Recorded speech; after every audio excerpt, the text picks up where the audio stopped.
Mike, we just got done talking about what the Lions have to play for these last 4 weeks. Calvin Johnson certainly has something to play for too. Not only just wins, but really having one of the most historic seasons in NFL history, going for that Jerry Rice record of most yards in a season of 1,848, set in 1995. Right now he's at 1,428. He needs 420 to go, and I think that's something for this team to really rally around the last 4 weeks. Well, it is, because you look. It's just, if the ship is sinking, you grab whatever you can to stay afloat, and that's part of it. And this is a big part of it too. I mean, I think Matthew Stafford would be part of that record. The offensive lineman would be part of that record. I mean, everybody on this team would be part of that record. And I think he's going to break it. I've thought that for 4 or 5 weeks now.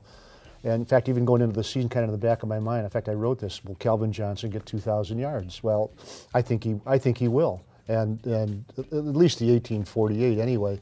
I don't think that's insignificant. And I don't think the one lost record cheapens it at all, any more than 40 years ago, whatever it was, that Ernie Banks was the MVP 2 straight years with the Cubs on teams that finished 4th, 5th, 6th place, something like that. I think one of the things that's amazing too is we look at this season, we look at these last 12 games, but if you even look back, I thought it was an amazing stat. I looked at the last 16 times Calvin Johnson has been on the football field: 122 catches, 2,199 yards, and 11 touchdowns. I talked to Scott Linehan earlier this week, and he said he wouldn't be surprised at 2,000. Obviously they don't scheme, to get guys individual records, but he's got the best seat in the house, and if Scott Linehan thinks it can happen, it's probably a pretty good chance. No, absolutely. You know what? He could look at this. Look at the game he had in Green Bay, the last game of last season. Let's forget about the weather. That's not going to stop Calvin Johnson. The only thing that can stop Calvin Johnson is incomplete passes.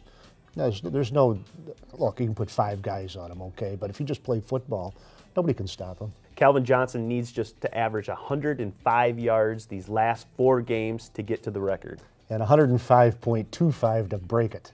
Mike O'Hara, the mathematician.